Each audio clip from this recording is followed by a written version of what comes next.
সবেদা গাছে এই সময় কী ধরনের ভিটামিন ব্যবহার করব, যে ভিটামিন গাছে অধিক পরিমাণে ফুল নিয়ে আসবে এবং সেই ফুল থেকে গুটি পরিণত হবে, এবং যে সমস্ত সবেদা এরই মধ্যে গাছে ছোট অবস্থায় রয়েছে তাদেরও বৃদ্ধি বিকাশ সঠিকভাবে হবে।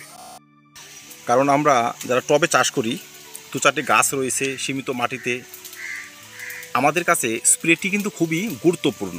স্প্রে যদি ভুল হয় সেক্ষেত্রে কিন্তু ফল ঝরে যাওয়ার মতো সমস্যাও দেখা দিতে পারে, বা ফল একদম না হওয়ার মতো সমস্যা দেখা দিতে পারে। তো আসুন ভিডিওটি কন্টিনিউ করা যাক।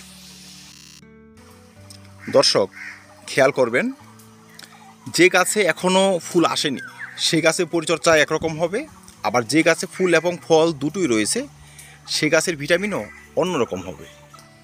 আসুন প্রথমে দেখে নিই, যে সকল গাছে ফুল আসেনি তারা কী ধরনের ভিটামিন ব্যবহার করলে গাছে পর্যাপ্ত পরিমাণে ফুল নিয়ে আসবে। যে গাছে ফুল আসেনি তারা কিন্তু বায়োভিটা এক্সের মতো ভিটামিন ব্যবহার করতে পারেন, বা ফ্লোরার মতো ভিটামিনও ব্যবহার করতে পারেন। কারণ এই সকল উপাদান অনেকটা অর্গানিক, আর অর্গানিক এই উপাদান শুধু যে গাছের নিউট্রিন ডিফিসিয়েন্সিকে কমিয়ে নিয়ে আসবে তাই নয়, প্রচুর পরিমাণে ফুল আসার জন্য যে পিজিআরের ভূমিকা সেই ভূমিকাও কিন্তু পালন করে থাকে। তাই আপনারা যদি হাতে ফ্লোরা পান সেটি ব্যবহার করতে পারেন, বা বায়োভিটা এক্স থাকলে ব্যবহার করতে পারেন, বা নর্মাল যেগুলো ভিটামিন হাতের কাছে রাখেন অন্যান্য সবজিতে ফলে ব্যবহার করেন সে সকলও কিন্তু ব্যবহার করা যায়। কথা হচ্ছে, যদি আমরা বায়োভিটা এক্স বা ফ্লোরা ব্যবহার করি কতদিন পর পর ব্যবহার করব। এক্ষেত্রে একটি ডোজ থেকে আরেকটি ডোজের ব্যবধান রাখবেন 10 থেকে 15 দিন। 15 দিনের ব্যবধানে 2 থেকে 3 বার যদি ব্যবহার করে দেন গাছ কিন্তু অধিক পরিমাণে ফুল নিয়ে আসবে। মনে রাখবেন, এই ভিটামিন কিন্তু একই সাথে আপনার পিজিআর এবং ভিটামিনের দুটোরই কাজ করবে। এবার কথা হচ্ছে, ফ্লোরা বা বায়োভিটা এক্স ব্যবহার করলে আমরা কি পিজিআর ব্যবহার করতে পারবো না? দর্শক, সেটাও পারা যায়। কারণ এই সমস্ত অর্গানিক উপাদান এর সঙ্গে আমরা যে কোনো একটি পিজিআর 2 থেকে 3 দিনের ব্যবধানে ব্যবহার করতেই পারবো। এক্ষেত্রে যদি বলেন আপনি আমি প্যানোফিক্স ব্যবহার করব 1 লিটার জলে 7 ফোঁটা, বুস্টার 2 ব্যবহার করলে 1 ফোঁটা, মিরাক্লোন ব্যবহার করলে 1.5 ml, 15 দিনের ব্যবধানে 2-3 বার আপনারা স্প্রে করতেই পারেন। এতে গাছ প্রচুর পরিমাণে ফুল নিয়ে আসবে। আমরা এমনভাবেও ব্যবহার করতে পারি, আগে একটি পিজিআর ব্যবহার করে দিব, তার 3 থেকে 4 দিন পর ফ্লোরা বা বায়োভিটা এক্সের মতো ভিটামিন ব্যবহার করে দেব। এই প্রসেসে কিন্তু গাছ প্রচুর পরিমাণে ফুল নিয়ে আসবে এবং গুটি সেট করতে কিন্তু সাহায্য করে থাকবে। যাদের গাছে ফুল আসেনি, ফুলের দেখা নেই, তারা যদি এই সময় ভিটামিন ব্যবহার করেন, তারা কিন্তু টবের মাটিতে হালকা একটু জল ব্যবহার করে তারপর ভিটামিন ব্যবহার করবেন। এতে ভিটামিনের কার্যকারিতা বেড়ে যাবে। কিন্তু মনে রাখবেন, জল ব্যবহার করে ভিটামিন ব্যবহার করবেন তাই বলে সব সময় টবের মাটি এখন মশার ভাব রাখবেন না। যদি ফুল না এসে থাকে তবে ভিটামিন ব্যবহার করার আগে বা পরে আমরা কিন্তু একটি কীটনাশক এবং ছত্রাকনাশক গাছে স্প্রেও করতে পারি। এমিস্টার টপ যদি হাতের কাছে থাকে খুব ভালো হয়, বা ম্যানকোজেব কার্বনডাজিম গ্রুপের ছত্রাকনাশক ব্যবহার করলেও কিন্তু হবে। তার সঙ্গে একটি কীটনাশক, সামান্য ডোজের কীটনাশক হলেই কিন্তু কাজ হয়ে যাবে, বা জৈব উপায়ে জৈব কীটনাশকও আপনারা ব্যবহার করতে পারবেন।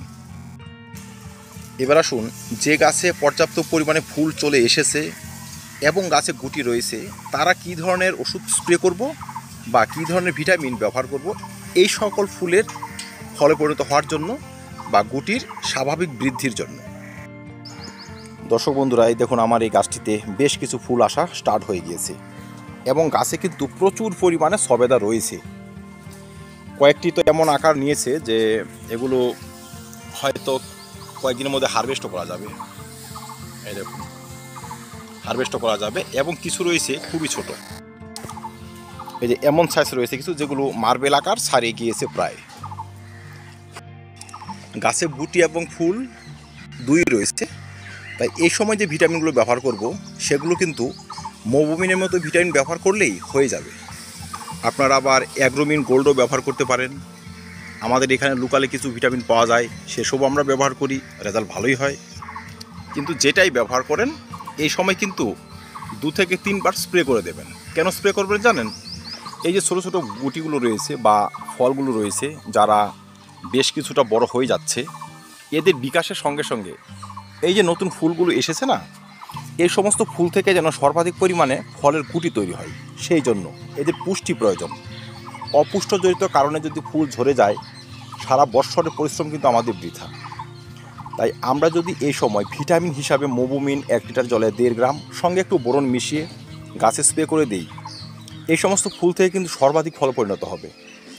যে গাছে 2-4টে বা 5টি সবেদা হওয়ার রেকর্ড রয়েছে, সেই গাছও কিন্তু 1 থেকে 150 পিস সবেদা কোনো ব্যাপারই নয়।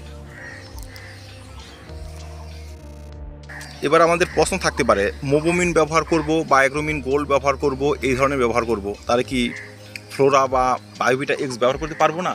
সেটিও ব্যবহার করা যায়, কোনো সমস্যা নেই, হাতে কাছে থাকলে ব্যবহার করতেই পারবেন।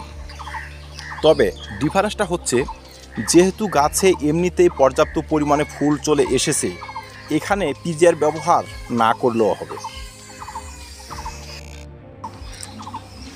কিন্তু ফুলের সুস্থতার জন্য নর্মাল ডোজের একটি কীটনাশক এবং ছত্রাকনাশক এই সময় স্প্রে করতেই হবে। এই সমস্ত ফুলে যে সমস্ত সমস্যা আসে, এর মধ্যে প্রথমটি হচ্ছে মিলিবাগ, চোষক পোকা, মাকড়সা, এই ধরনের সমস্যা কিন্তু আসে। তারপর পাতাতে আসে বিভিন্ন ছত্রাক। আমরা যদি এই সময়ে একটি ভালো মানের ছত্রাকনাশক ম্যানকোজেব কার্বনডাজিম ব্যবহার করলে হয়, অ্যান্ট্রাকোলের মতো ছত্রাকনাশক ব্যবহার করে দিলে হয়। কঠিন এবং হাইড্রোজের ছত্রাকনাশক এই সময় ব্যবহার করবেন না। একটি ছত্রাকনাশক নর্মাল একটি কীটনাশক ব্যবহার করার পর একটি ভালো মানের ভিটামিন, যেমন ওই যে মোবুমিন বললাম, অ্যাগ্রোমিন গোল্ড বললাম, হাতে কাছে বায়োভিটা থাকলে সেটাও যদি হয়, মানে যাই হোক, কীটনাশক ছত্রাকনাশক ব্যবহারের পরপর যদি আমরা ব্যবহার করে দিই, গাছ থেকে পাবেন আপনি সর্বাধিক পরিমাণে সবেদার ফলন। মনে রাখবেন, এখনও গাছে ফুল ফোটেনি, এই সময় যদি আমরা এই সমস্ত ভিটামিনগুলো ব্যবহার করে দিই, আমাদের গাছে কিন্তু বেশি পরিমাণে ফ্রুট সেট হবে। আর ফুল যখন ফুটতে আরম্ভ করবে, তখন কিন্তু বেশি বেশি ভিটামিন ব্যবহার করে দিলেও তার কার্যক্ষমতা অতটা হয় না, আর ততদিনে অনেক ফুল ঝরে যায়, অনেক ফুল অপুষ্টভাবে প্রস্ফুটিত হয়। যে গাছে ফুল রয়েছে তারা কিন্তু টবের মাটি মশলার ভাব রাখবে। আমি এখনই জল দেবো, তাই একটু এসেছি ছাদে। যাই হোক, এমন শুকিয়ে কাঠ হয়ে যাওয়া রাখবেন না। ফুল থাকা গাছে বা গুটি থাকা গাছে মাটি সব সময় মশলার ভাব থাকবে, এতে ফুলের থেকে ফলে পরিণত হবে এবং ফলের সঠিক বিকাশ কিন্তু হবেই হবে। ভিডিওটি শেষ করার আগে বলবো, আমাদের মধ্যে একটি কনফিউজ থাকে, এই সময় কি কিচেন কম্পোস্ট ব্যবহার করা যায়? দর্শক, ইচ্ছা করলে ব্যবহার করতে পারবেন, তবে সেখানে যেন নাইট্রোজেনযুক্ত খাবার কম পরিমাণে থাকে।